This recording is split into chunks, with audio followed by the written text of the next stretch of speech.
जान है इश्क़ मुस्तफ़ा रोज़ फजू करे खुदा, जिसको हो दर्द का मज़ा नाज़े दवा उठाए क्यों।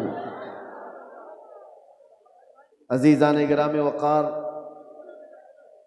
इंतज़ार करते करते आखिर मेरा नंबर आ ही गया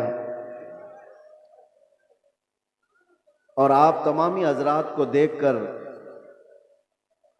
ऐसा एहसास होता है कि मैं जब इस जलसे में आ रहा था तो गाड़ी वालों से पूछ रहा था कि मुझे कौन से खेती में ले जा रहे हो। पगडंडियों से गुजरते हुए यहाँ आ रहे हैं।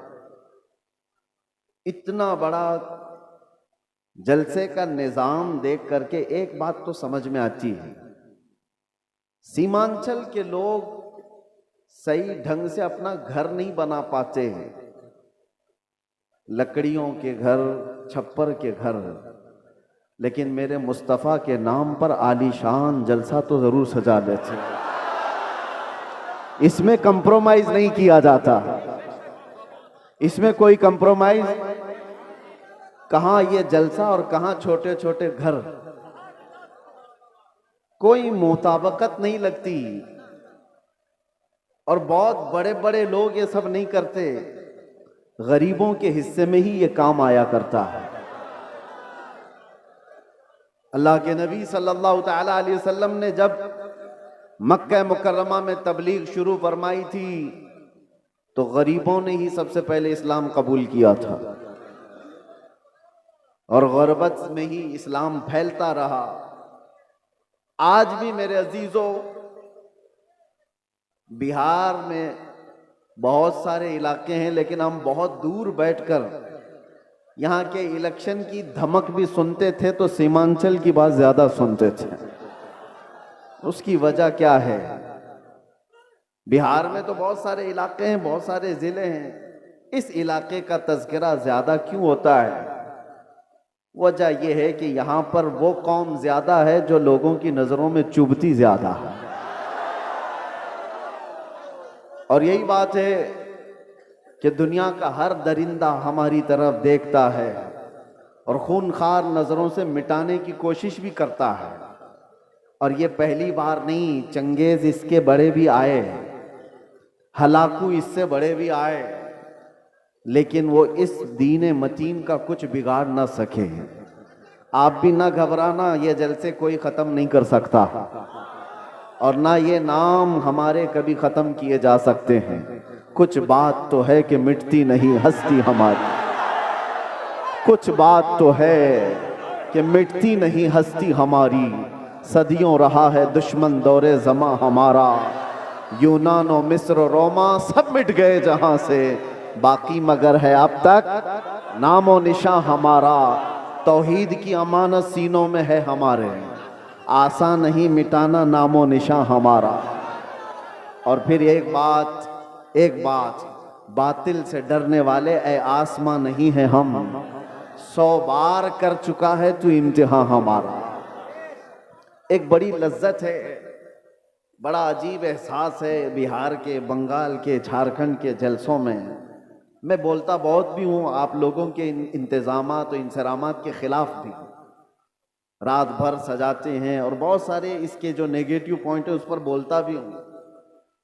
लाखों का खर्चा करते हैं, बिहार में जलसे ज्यादा करते हैं, इस पर बोलता भी हूँ। लेकिन दिल में एक एहसास ये भी होता है, जैसी तैसी है कौम, सर्कस में पैसा बर्बाद करने से मेरे मुस्तफ़ा के नाम पर तो लगाती है। किसी और जगह पर इनको छोड़ दिया जाए तो शायद पता नहीं मुजरे करने वालों को देखेंगे लोग। एंटरटेनमेंट की दुनिया है, यहां नहीं तो कहीं और महफिलें लगा देंगे। इसी बहाने कम अज कम यहाँ शोराए इस्लाम आते हैं, खुतबा इस्लाम आते हैं और ये एक एक लफ्ज पढ़ते जाते हैं, लोगों के दिलों में रस घोलते जाते हैं। जैसे तैसे ये दीन का निज़ाम इन जलसों के जरिए से कायम है। बहरहाल मेरे अजीजों, एक बात आप समझ करके चलना, यहां पर बैठकर तकरीबन 1 घंटा मुझसे पेशतर हजरत मौलाना साहब ने चंदा भी किया बहुत मस्जिद के लिए।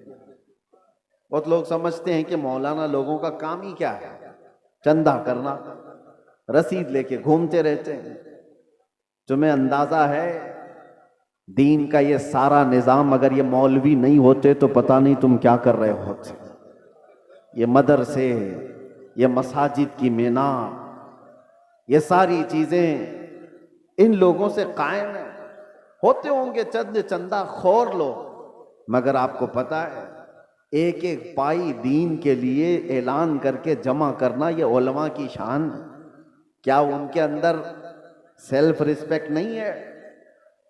क्या मांगना उनकी बचपन की आदत है? नहीं, तुम्हारे दरमियान अगर वो हाथ फैलाते भी हैं तो दीन के नाम पर। मेरे मुस्तफ़ा करीम सल्लल्लाहु ताला अलैहि वसल्लम की शरीयत ताहिरा की बका के लिए मुझे बात याद आती है। मेरे वालिद गिरामी फरमाया करते थे, अल जामियातुल अशरफिया मुबारकपुर आज हिंदुस्तान की एक ऐसी अजीम यूनिवर्सिटी का नाम है जिसके सामने ताजमहल की ऊंचाई भी फीकी पड़ती है। ताजमहल तो लोग टिकट देकर के देखने जाते हैं और फोटो खिंचवा कर आते हैं, मगर अल जामियातुल अशरफिया वो ऐसी जगह है जहां इंसान बनाए जाते हैं। उलमाए रब्बानीन की एक बड़ी जमात पैदा होती है। जब उसकी तामीर का मसला था, बानी जामिया अशरफिया मुबारकपुर हुजूर हाफिज मिल्लत रहमतुल्लाह अलैह इसी तरह ऐलान कर रहे थे कि कोई है जो ला करके जामिया अशरफिया के लिए कुछ सुपुर्द करे। आपको मारहरा मुतहरा के सैयदजादे सैयदुल उलमा ने बिठा दिया और कहा, मौलाना आप बैठ जाइए, मैं सैयदजादा हूं लेकिन इस इदारे के लिए चंदा मैं करूंगा। आले रसूल हूं, मांगने की आदत नहीं, कभी नहीं मांगा। और उसके बाद जब सैयद मियां रहमतुल्लाह ताला अलैह ने ऐलान किया तो जाहिर सी बात है मुझे ये इलाका देख करके वो बात याद आती है। मौलाना तो 11,000 मांग रहे थे। वहां पर छोटा गांव था, छोटी बस्ती थी। जब मांगा जा रहा था चंदा तो एक बूढ़ी औरत एक मुर्गी का अंडा लेकर के आ गई थी। कहा मेरे घर में इसके अलावा कुछ है नहीं, ये चंदे में कबूल कर लीजिए। मुर्गी का अंडा, ये लोगों के जज्बात थे। और ऐसा नहीं है कि वो अंडा देख करके उसको भेज दिया गया कि इसका क्या किया जाएगा, उसको भी कबूल किया गया। और सैयद मियां रहमतुल्लाह अलैह ने फरमाया था, इस औरत ने जमाने यूसुफ की याद दिलाती है। खरीदारों में उसका नाम आ जाए बस इसलिए हाजिर हो गई। बहरहाल इस निज़ाम पर मैंने थोड़ी सी गुफ्तगू इसलिए की कि उलमा को हकीर मत समझो। या उलमाए ज़वील एहतराम अगर दीन के नाम पर तुमसे कुछ तलब कर रहे हैं तो सारे लोगों को एक कैटेगरी में मत शुमार करो। एक जुमला मैं आपसे कहता हूं, तवज्जो से सुनना। हर दाढ़ी वाला चोर नहीं होता, लेकिन चोर दाढ़ी रख लेता है। चोर अपनी चोरी छुपाने के लिए दाढ़ी रख लेता है। हाँ, इस फार्मूले को समझ करके चलें और इसको हर जगह फिट ना करें। दाढ़ी वाले को देख करके हिकारत से देखना मेरे अजीजों, हरगिज नहीं। कुछ चोर अगर इस तरह के लिबास पहन लें तो ऐसा थोड़ी ना होता है कि हम ये भी तो नहीं कह सकते कि हर चाय वाला चोर है। नहीं कह सकते, नहीं कह सकते। सबको एक कैटेगरी में कैसे शामिल कर दें? ये एक जुमला आप याद रखें, मैं किसी का नाम नहीं ले रहा हूं। और दूसरी बात, उलमाए ज़वील एहतराम के लिए खास तौर पर मैंने आयत करीमा की तिलावत की है खुतबे में, खुतबे के बाद, यंसुरकुमुल्लाहु फला गालिब लकुम, अगर अल्लाह तुम्हारी मदद करे तो कोई ताकत तुम पर गालिब नहीं आ सकती, कोई तुम पर गलबा नहीं हासिल कर सकता। ये एक जुमला कुरान पाक का इतना पावरफुल है, इतना पावरफुल है कि अल्लाह तुम्हारी मदद करे तो कोई गालिब नहीं आएगा। और अगर कोई गालिब आया हुआ है हमारे ऊपर तो इसका मतलब है कि तुम महरूम हो या हम महरूम हैं उस अजीम मदद से जिसका वादा कुरान में अल्लाह ताला ने फरमाया, वो हमारे अमाल की बुनियाद पर। मुर्शिद गिरामी हुजूर ताजुश शरिया रहमतुल्लाह ताला अलैह एक आयत की तफसीर फरमाते हुए हमसे कह रहे थे कि एक साहब आए और उन्होंने कहा कि हजरत हमारे गांव में बहुत फसादात हो गए, वायलेशन हो गया, लेकिन मुसलमानों को पकड़ पकड़ करके पुलिस ले जा रही है, 8-10 दिन हो गए, अभी तक थमी नहीं है ये गिरफ्तारियां। और वो बयान करते करते उन्होंने ये कहा कि ये सारी पकड़ धकड़ जो चल रही है इसकी सारी मुखबिरी मुसलमान ही करते हैं। कौन कहां किस घर में छुपा है और क्या क्या कर रहा था सब मुसलमान ही बताते हैं और आकर के इनको अरेस्ट किया जाता है। तब हजरत ने एक आयत पढ़ करके हमें बताया था, कुरान में अल्लाह फरमाता वलन यजअलल्लाहु लिलकाफिरीना अलल मुमिनीना सबीला।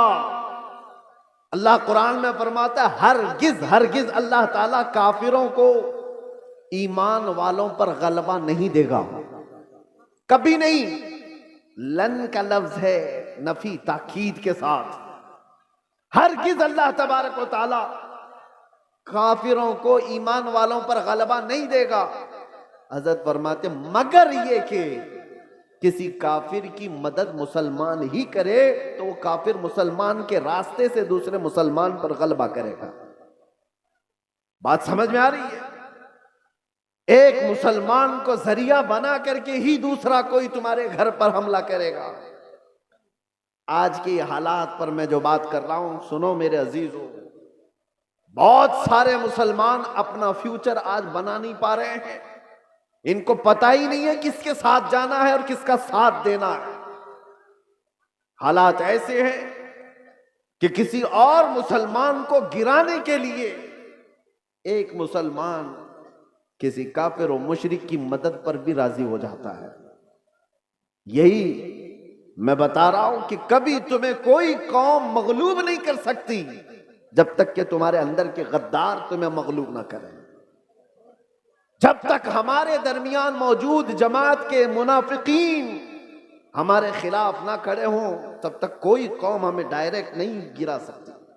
अभी 1 महीने पहले की बात मैं बताऊं, और सीनियर ऑफिसर ने मुझसे कहा कि मौलाना आप डरते क्यों हैं, आपकी कौम को कोई भी हरा नहीं सकता, ये हम जानते हैं।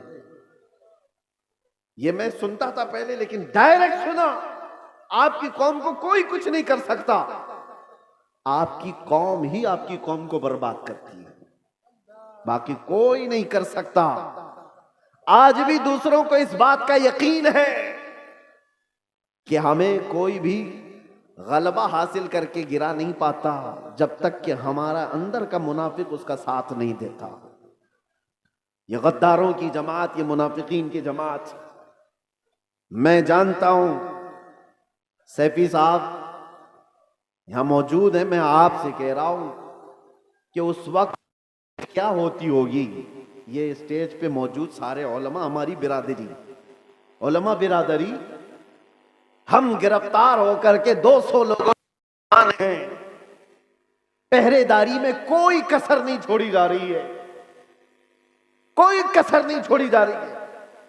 सारे इर्द गिर्द हमारे अतराफ कुर्सियां लगाकर बैठे और सवालात पे सवालात, सवालात पे सवालात। और उस वक्त इन्वेस्टिगेशन करने वालों को कुछ लोगों के मैसेजेस आते हैं और कहते हैं ये मौलाना से ये भी पूछो, ये भी पूछो। क्लिपें हमारी काट काट करके भेजी जा रही हैं तकरीरों की कि इन्होंने यहां पर ये कहा, इन्होंने यहां पर ये कहा। वो बेचारे सवालात करने वाले वो कहते हमको तो आपके बारे में उतना मालूम नहीं था, ये इतनी सारी चीजें आ रही हैं, मैंने पूछा नहीं कौन है, लेकिन सामने वाले ने बताया कि फला पीर साहब हैं, फला मौलाना साहब हैं। मैं जानता हूं मेरे अजीजों, मैंने इससे कबल बड़े जज्बात में कहा था, वो भी जानते होंगे जिन्होंने ये सब काम किए हैं हमारे दिल पर क्या गुजर रही थी उस वक्त। हमने सब अल्लाह उसके रसूल पर छोड़ दिया। लेकिन एक बात याद रखना, गद्दारों की जमात से कहता हूं, कल क़यामत होनी है और बारगाह मुस्तफा में हमें भी खड़ा होना है और तुम्हें भी खड़ा होना है। देखा जाएगा कि तुम किसके साथ खड़े होते और हम किसके साथ खड़े होते। देखा जाएगा तुमने किसी एक आलिम को सिर्फ और सिर्फ नामूस रिसालत की बुनियाद पर सजा को तवील करने के लिए, साथ देने के लिए जासूसियों का माहौल बनाया था। कयामत तो होनी है, मौत तो आनी है, कब्र में भी जाना है। ये मत समझ लेना कि सब कुछ यहां पर है। चंद पैसों के लिए जो लोग अपना दीन बेचते थे, कुरान ने उनकी वईद में क्या क्या बयान फरमाया। ये वो लोग हैं जो यहूदी उलमा थे, यही तो किया करते थे। मालदारों को खुश रखने के लिए वो दीन का निजाम बदल दिया करते थे। अब देखना जैसे जैसे ये सख्ता पावर में आज लोग हैं, हुकूमत में जो लोग हैं, मजबूत से मजबूत होते जाएंगे तो तूफान आएगा बहुत सारों के अंदर।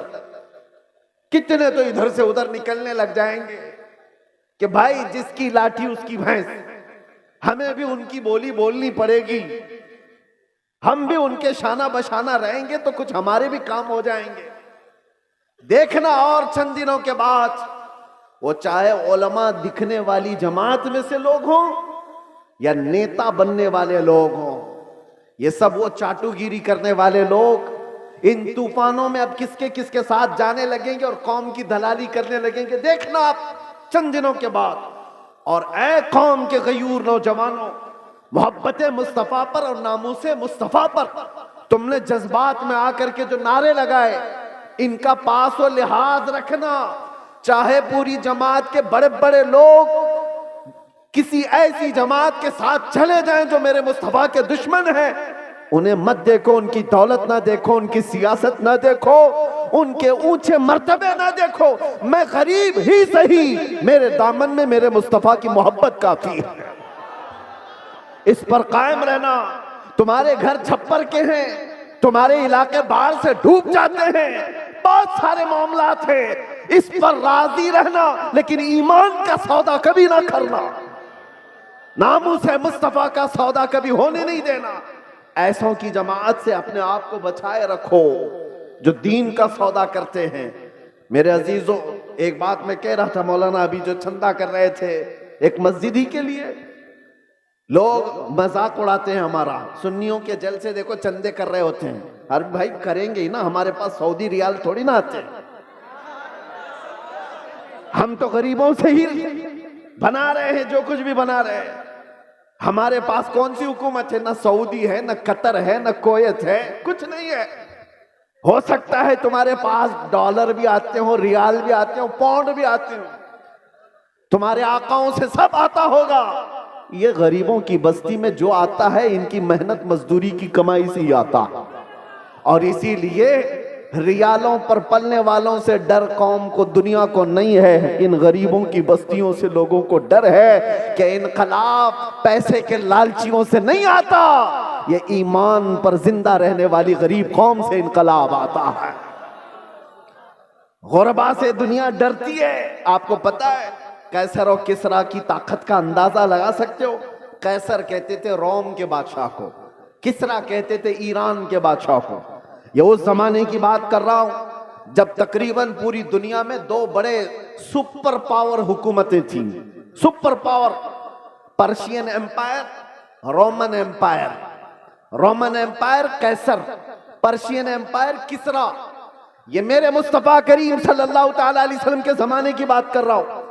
और जब हुजूर पाक के जमाने से थोड़ा सा जमाना आ गया, सिद्दीक अकबर का, फारूक आजम का, मदीने से ये सहाबा की जमातें निकली थी और ये बात कर रहे थे कैसर और किसरा से मुकाबले की। सोचो सीमांचल के गरीब लोग, बस्तियों में रहने वाले जिनके यहां पक्की सड़क भी ना हो, और वो गांव के रहने वाले अगर ये कहे हम अमेरिका से लड़ने वाले हैं, रशिया से लड़ने वाले हैं, तो दुनिया मजाक ही तो करेगी। दुनिया क्या कहेगी? अरे तुम्हारे छप्पर के घर हैं और तुम बात कर रहे हो सुपर पावर से लड़ने की। बिला तशबी बिला तमसील सहाबा इकराम जिस वक्त ये बात कर रहे थे कि कैसर और किसरा को भी हम फतह कर लेंगे, रोम और ईरान को भी फतह कर लेंगे, मक्का वाले ठट्टा मार करके हंसते थे, जिनके पाँव में चप्पल नहीं, जिनके कपड़ों पे पैबंद लगे रहते हैं, जो 10 लोग एक खजूर पर पूरा दिन गुजारते हैं, ये वो मोहम्मद अरबी के गुलाम हैं। रोम और ईरान फतह करने की बात कर रहे हैं, मजाक उड़ाया जाता था। लेकिन तारीख की सच्चाइयां बताती हैं, वो मजाक करने वाले देखते रह गए। सहाबा की जमाअत, वो फाका कशी पर रहने वाले, एक पैबंद लगा जुब्बा पहनने वाले, बगैर चप्पल के कई लंबे मील तक सफर करने वाले सहाबा जब निकले थे तो कैसर और किसरा को घुटने टेकने पर मजबूर कर दिया था। उमर फारूक रज़ी अल्लाह ताला अन्हु के जमाने में वो वक्त आया था कि जब किसरा की हुकूमत भी तहोबाला हो गई, कैसर की तमाम सल्तनत की रानाइयां खत्म हो गई और फिर परचम इस्लाम लहराया था, तो आज तक ईरान पर जो इस्लामी हुकूमत का गलगला है आज तक मौजूद है। मैं आपसे कहता हूं कि दुनिया ने हमेशा ये देखा है मोहम्मद अरबी सल्लल्लाहु ताला अलैहि वसल्लम के गुलामों में इनको कमजोर देखा गया है, इनको गरीब देखा गया है, फटे पुराने कपड़ों में देखा गया है, उलझे बालों में देखा गया है। लेकिन जब इस कौम को जलाल आता है तो बड़ी बड़ी हुकूमतों के तख्ते पलट जाते हैं। इसी को इकबाल ने कहा था, निकल करके सहरा से जिसने उलट दिया था तख्ते रोमा को, सुना है कुदसियों से मैंने कि वो शेर फिर होशियार होगा। सुना है कुदसियों से मैंने कि वो शेर फिर होशियार होगा। ऐ सुन्नियों, घबराने की जरूरत नहीं, मायूस होने की जरूरत नहीं, अपने आमाल बदलने की जरूरत है, अपने अखलाक बदलने की जरूरत है, ईमान की मजबूती लाने की जरूरत है। हमारे पास बचा क्या है? अभी जो चीज बची है वो मोहब्बत मुस्तफा, नबी करीम सल्लल्लाहु ताला अलैहि वसल्लम पर मर मिटने वाली जो कैफियत है, ये दुनिया की सबसे अजीम दौलत अल्लाह ने तुम्हें अता की, इसको बचाए रखो। ये भी अगर खत्म हो गई तो चलती फिरती लाशें हैं और कुछ भी नहीं बचा।